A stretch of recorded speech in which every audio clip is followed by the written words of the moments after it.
Israel and Saudi Arabia just made a move. November 17th, 2025. United Nations Security Council Chamber. 13 hands rise. 0 objections. Resolution 2783 passes unanimously. For the first time in 77 years, Israel and Saudi Arabia, nations that don't even have diplomatic relations, are working together on a peace framework. The Palestinian issue that's blocked every Middle East peace deal for decades, suddenly sidelined. The Abraham Accords that everyone said went as far as possible, just the beginning. And on September 29th, when the Gaza Peace Framework was announced, something else happened. Something that made every prophecy watcher on the planet sit up and take notice. Because 2,500 years ago, a Jewish prophet named Daniel described a covenant, not just between two nations, between many nations, a peace agreement that would start a 7-year countdown to the end of the age. The architecture for that covenant just went live. September 29th, 2025. That's the date everything shifted. The Gaza Peace Framework wasn't just another ceasefire proposal. This was different, comprehensive, multi-phased, and backed by nations that had never worked together before. Here's what the framework actually contains. Immediate ceasefire between Israel and Hamas. Humanitarian aid flows into Gaza. Hostages released. Israeli forces begin staged withdrawal. Palestinian Authority takes governance of Gaza. Not Hamas, the PA. That's massive. It means regime change without invasion. Regional reconstruction. And here's where it gets interesting. Saudi Arabia pledges billions for rebuilding. The UAE commits funds. Egypt provides security coordination. And Israel agrees to ease restrictions. But Phase 3 has a condition. Normalization talks between Israel and Saudi Arabia must advance. Read that again. The peace framework for Gaza is structurally linked to Israeli-Saudi normalization. You can't separate them. They're part of the same architecture. Now here's what you haven't been told. This framework didn't come from Washington. It didn't come from the EU. It came from Riyadh. Saudi Arabia positioned itself as the mediator, the broker, the nation that could speak to both sides. The country that refused to even acknowledge Israel's existence for 75 years just became the peacemaker. And they didn't do it alone. 13 nations backed this framework at the Security Council. 13. Not just the US and European allies. We're talking Arab states, Gulf nations, countries that have fought wars against Israel, all voting yes. 0 voted no. 0 abstentions. Unanimous. When was the last time the UN Security Council unanimously agreed on anything involving Israel? Never. This has never happened. But it just did. And Daniel wrote about a covenant with many. The Hebrew word is rabim. It means multiple, numerous, many nations. Not 2, many. Saudi Arabia and Israel have been enemies for 76 years. No diplomatic relations, no trade agreements, no peace treaty. The Saudi kingdom wouldn't even acknowledge Israel existed on their maps. But September 2025 changed everything. Saudi Arabia didn't just support the Gaza Peace Framework, they helped build it. Crown Prince Mohammed bin Salman positioned his nation as the primary mediator between Israel and Palestinian factions. Let me say that again. Saudi Arabia, the guardian of Islam's holiest sites, is now negotiating peace deals for Israel. This isn't political theater, this is seismic. The Abraham Accords in 2020 opened doors with UAE and Bahrain, small nations testing the waters. But Saudi Arabia, that's the regional superpower. That's the nation every other Arab state watches before making moves. And here's what makes this absolutely critical for prophecy watchers. Saudi Arabia didn't just endorse a ceasefire, they committed to a reconstruction plan, billions of dollars, long-term investment, economic integration with Israel. The Saudi foreign minister stood before the UN and said Israel has the right to security guarantees. Those words coming from Riyadh, unthinkable 5 years ago. But there's something deeper happening here. Saudi Arabia is assembling a coalition. Egypt, Jordan, UAE, nations that are bringing their own security commitments to the table. They're not just talking about peace, they're building the infrastructure for peace. Economic zones, trade corridors, joint security protocols. This isn't a handshake photo opportunity, this is architecture. And Daniel described a covenant confirmed with many, not one nation, not two, many. The Saudis are building exactly that framework right now. Crown Prince MBS told international media in October that normalization with Israel is inevitable, but only with a credible path to Palestinian statehood. The Gaza Peace Framework gives him that path. So now Saudi Arabia can bring the entire Gulf Cooperation Council with them, 6 nations moving as one bloc toward normalized relations with Israel. The dominoes are falling, and the covenant with many is taking shape before our eyes. Daniel chapter 9, verses 24 through 27, written 2,500 years ago in Babylon, a prophecy so precise it predicted the exact year the Messiah would be revealed to Israel. Let me break this down. God told Daniel that 70 weeks were decreed for Israel in Jerusalem, but these aren't 7-day weeks. The Hebrew word is shabuim, periods of 7. In context, 7 years. So 70 weeks equals 490 years total. The prophecy divides into 3 segments. 7 weeks, 49 years, the time to rebuild Jerusalem after Babylonian exile. 62 weeks, 434 years, from the rebuilding until Messiah the Prince appears. 1 week, 7 years, still future, the final countdown. Add the first 2 segments together, that's 69 weeks, that's 483 years. And here's where it gets mathematically stunning.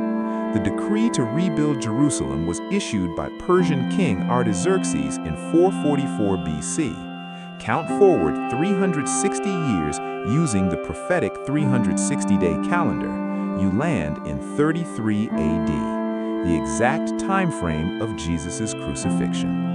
Daniel predicted it to the year. But notice what the text says happens after the 69th week. Messiah will be cut off and have nothing. Crucifixion. Then Jerusalem and the temple destroyed. That happened in 70 AD when Rome leveled the city. So, 69 weeks are fulfilled. 1 week remains. That final 7-year period, that's what prophecy teachers call the Tribulation.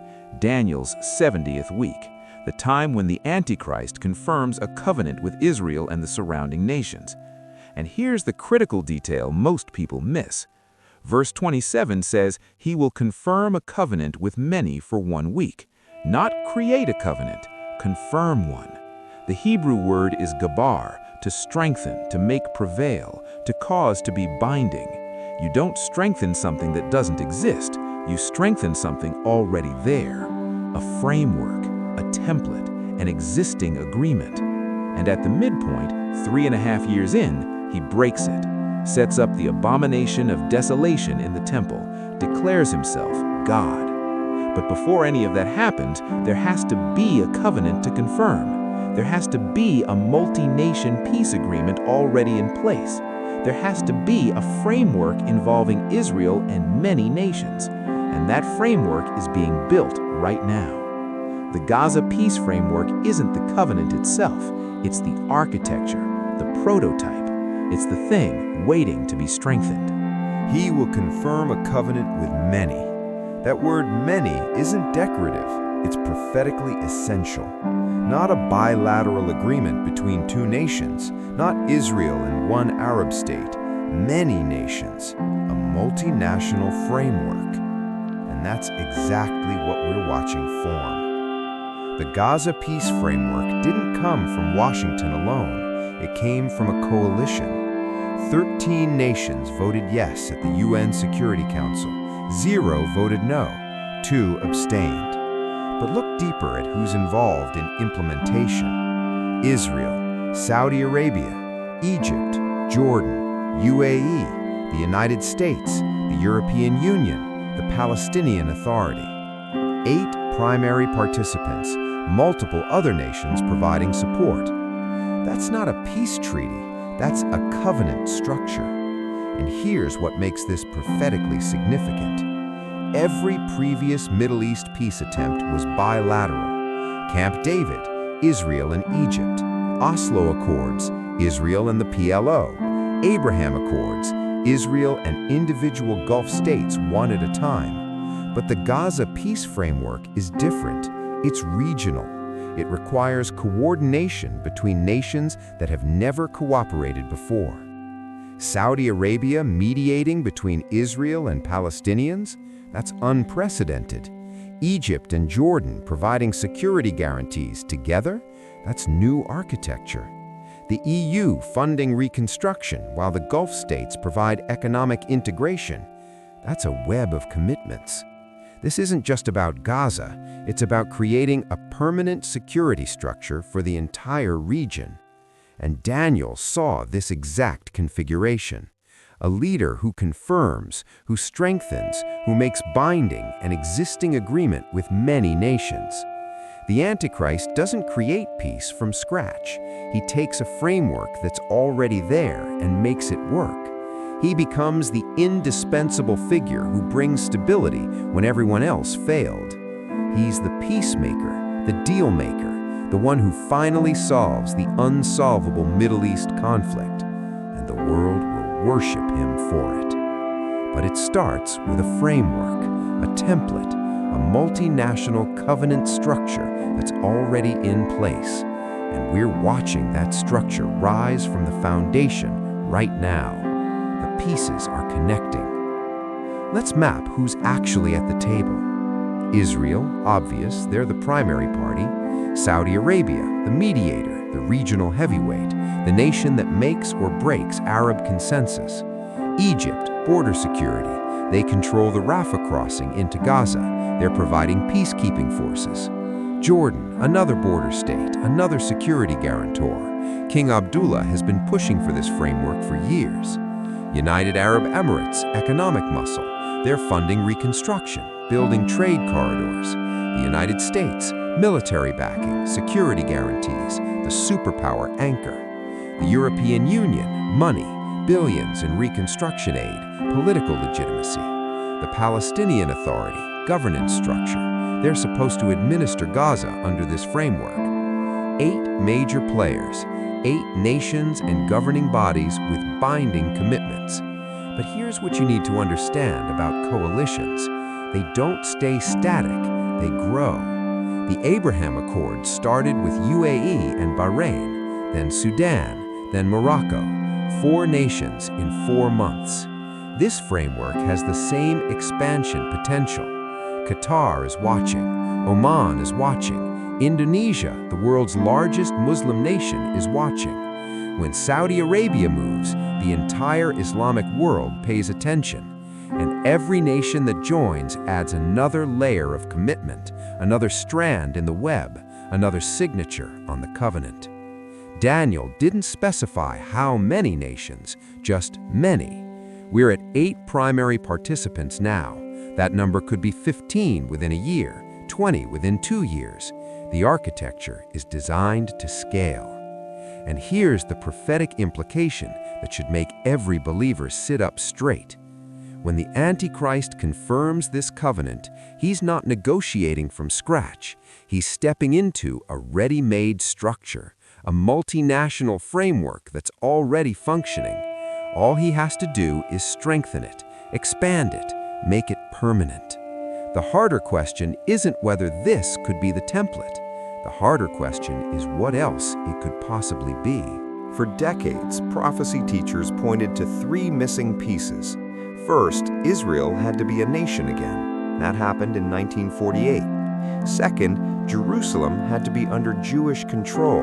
That happened in 1967. Third, there had to be a temple, or at least a place for sacrifices to resume. We're not there yet, but the Temple Mount exists. The infrastructure discussions are happening. But there was always a fourth piece nobody could figure out. How do you get Israel and the Arab world to sign a multinational peace covenant? The hatred ran too deep. The territorial disputes were unsolvable. The religious divisions were permanent. Peace seemed impossible. Every U.S. president since Carter tried and failed. Camp David, Oslo, the Roadmap, the Annapolis Conference. Trump's Abraham Accords made progress, but Saudi Arabia, the big prize, stayed out. The Palestinian issue was the immovable barrier. Saudi Arabia made it clear, no normalization without a Palestinian state. And Israel wouldn't negotiate a Palestinian state under the old framework. Stalemate. Then October 7th, 2023 happened. Hamas attacked Israel, 1,200 dead, hostages taken. Israel responded with overwhelming force in Gaza. The world watched in horror. But something shifted in Saudi thinking. Crown Prince MBS saw that Hamas couldn't be the face of Palestinian governance. He saw that a new framework was needed. He saw an opening. And by September 2025, the impossible became possible. A Gaza Peace Framework that gives Palestinians a pathway to statehood while giving Israel security guarantees. Saudi Arabia mediating, the Gulf states funding reconstruction, Egypt and Jordan providing peacekeeping. The barrier that stopped every previous peace attempt? Removed. The missing piece that made a multinational covenant impossible? Solved. And now we're watching the final prophetic architecture assemble in real time. Not in some distant future, not in theory, right now. November 17, 2025, UN Security Council Resolution 2783. 13 nations vote yes. The framework becomes international law. The pieces aren't missing anymore. They're connecting. And the prophetic clock is ticking louder than it has in 2,000 years. But there's one warning we haven't talked about yet. Paul saw what comes next. 1 Thessalonians chapter 5, verse 3. For when they say peace and safety, then sudden destruction comes upon them, as labor pains upon a pregnant woman, and they shall not escape. Paul wasn't writing about random violence. He was describing a specific prophetic moment, a moment when the world believes peace has finally arrived, when the impossible conflict gets solved, when nations celebrate, when humanity exhales, peace and safety. And that's the exact language surrounding the Gaza Peace Framework. The UN Secretary General called it a pathway to lasting peace and security in the region. Lasting peace, security. President Biden's statement, this framework ensures safety for Israelis and dignity for Palestinians. Saudi Foreign Minister, a new era of regional stability and peace. Peace, safety, security, stability. The exact words Paul warned about. Now here's what makes this prophetically chilling. Paul says sudden destruction comes, not gradual, not predicted, sudden. And Daniel tells us when, 3.5 years into the 7-year covenant, right at the midpoint. The Antichrist breaks the agreement, stops the sacrifices, sets up the abomination of desolation, declares himself God in the temple. Everything collapses. The peace was a lie. The safety was an illusion. The covenant was a trap. And Jesus said those will be the worst days in human history. Tribulation like the world has never seen. But it starts with peace. It starts with a solution that seems too good to be true. It starts with a framework that brings ancient enemies together, and the world celebrates. Are we there yet? Is the Gaza Peace Framework the actual covenant Daniel prophesied? No, this is the template, the architecture, the scaffolding. The final covenant comes when the Antichrist confirms it, when he strengthens it, when he becomes the indispensable peacemaker. But you don't strengthen something that doesn't exist. And right now, we're watching it get built. The warning signs aren't coming, they're here. The words peace and safety are being spoken over the Middle East right now. And Paul said, when you hear those words, So what do we do with this information? First, don't panic. Fear isn't from God. Second, don't set dates. Nobody knows the day or hour. Anyone who tells you they've calculated the exact timeline is wrong. But third, be awake, be watching, be ready. Jesus told us to recognize the signs of the times, not to be caught off guard, not to be sleeping when the moment arrives. And right now, the signs are undeniable. For the first time in history, we have a multinational covenant framework involving Israel and many Arab nations. For the first time, Saudi Arabia is mediating peace. For the first time, the pieces Daniel described are all on the table. This doesn't mean the rapture happens tomorrow. It doesn't mean the tribulation starts next month, but it means the stage is set. The architecture is ready.